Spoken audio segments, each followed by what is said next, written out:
আপোনাৰ জীৱনত তুলসীৰ মহত্ব জানিলে আচৰিত হ'ব আপুনি। পূজা পাৰ্বণত তুলসীৰ পাত কিয় আগবঢ়ায় জানেনে? তুলসীৰ মালাৰ কি গুৰুত্ব আছে?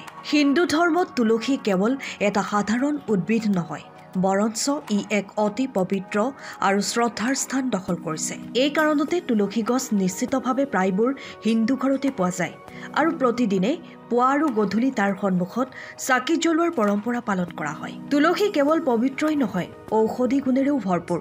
পদ্মপুৰাণৰ লগতে আন বহুতো বেদ পুৰাণত তুলসীৰ গুৰুত্বৰ বিষয়ে বিতংভাৱে ব্যাখ্যা কৰা হৈছে। বৈদিক সংস্কৃতিত তুলসীৰ অতি গুৰুত্বপূৰ্ণ স্থান। হয়তো আপুনি নাজানে যে তুলসীৰ বিবাহ শালিগ্ৰামৰ লগত হৈছিল, যিজন ভগৱান বিষ্ণুৰ অৱতাৰ।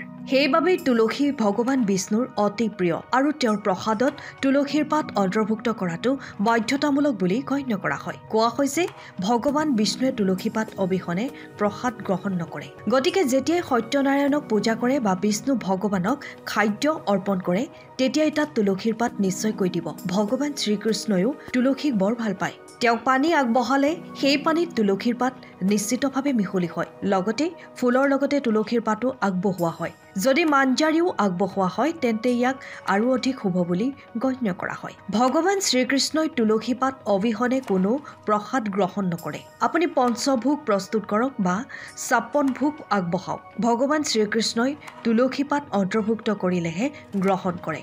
শাস্ত্ৰমতে ভগৱান শ্ৰীকৃষ্ণ তুলসীৰ প্ৰতি ইমানেই আকৰ্ষিত যে তুলসী পাত, মাঞ্জৰী বা তুলসী পাতৰ পেষ্ট লগালে দান, ধৰ্ম, প্ৰাৰ্থনা আৰু যজ্ঞৰ দৰে একেই ফলাফল পোৱা যায়। তুলসীৰ পূজা আৰু নিয়ম। তুলসীৰ বিষয়ে জনাটো আমাৰ বাবে প্ৰয়োজনীয় আৰু উপকাৰী। তুলসীয়ে কিছুমান কথা অনুসৰণ কৰি সুখী হয় আৰু তেওঁ সুখী হ'লে ভগৱান বিষ্ণু আৰু মাতৃ লক্ষ্মীয়েও আশীৰ্বাদৰ বৰষুণ কৰে। আহক তুলসী পূজা কৰোঁতে কি কি কথা মনত ৰাখিব লাগে জানো। তুলসী ধনাত্মক শক্তিৰ সংবহন। তুলসীক নিয়মিতভাৱে পূজা কৰা আৰু প্ৰতিদিনে পুৱা গধূলি তেওঁৰ সন্মুখত চাকি জ্বলোৱা ঘৰখনত সদায় ধনাত্মক শক্তিৰ সোঁত বৈ থাকে। এনে এখন ঘৰ সুখ আৰু সমৃদ্ধিৰে ভৰা।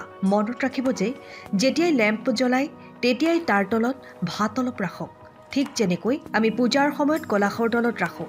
ইয়াক অতি শুভ বুলি গণ্য কৰা হয়। তুলসী দেৱতাৰ বাসস্থান। বিশ্বাস কৰা হয় যে তুলসীজী প্ৰতিষ্ঠা হোৱা ঠাইত দেৱতাসকলে বাস কৰে। তুলসীৰ পৰা নিৰ্গত পবিত্ৰ সুগন্ধিয়ে দেৱতাক আকৰ্ষণ কৰে। গতিকে কেতিয়াও তুলসীজীৰ স্থান অশুচি নকৰিব আৰু তাত কোনো অনুপযুক্ত কাম নকৰিব।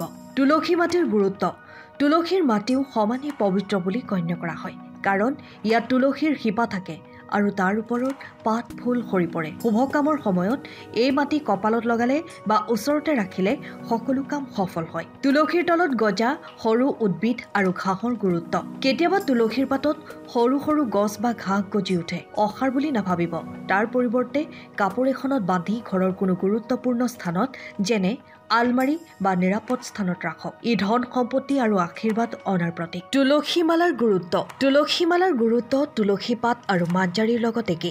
ডিঙিত পিন্ধাটো বৈষ্ণৱ সমাজত অত্যন্ত শুভ বুলি গণ্য কৰা হয়। মহান সাধু তুকাৰাম আৰু শিৱাজী মহাৰাজেও তুলসীৰ মালা পিন্ধিছিল। ইয়াক পিন্ধিলে ভক্তি আৰু শ্ৰদ্ধাৰ অনুভূতি জাগ্ৰত হয় আৰু মনটো নিৰ্মল কৰি ৰাখে। কিন্তু মনত ৰাখিব যে তুলসী মালা পিন্ধাৰ পিছত আমিষ আহাৰ গ্ৰহণ কৰা আৰু মদ খোৱাটো অশুভ বুলি গণ্য কৰা হয়। তেনে কৰিলে বিৰূপ পৰিণতি হ'ব পাৰে। আমাৰ জীৱনত তুলসীৰ গুৰুত্ব অপৰিসীম। যদি এই তথ্য আপোনালোকে উপযোগী বুলি ভাবে তেন্তে ভিডিঅ'টো লাইক কৰিব, অনুগ্ৰহ কৰি কমেণ্টত জয় শ্ৰীকৃষ্ণ লিখক আৰু চেনেলটো ছাবস্ক্ৰাইব কৰিবলৈ নাপাহৰিব।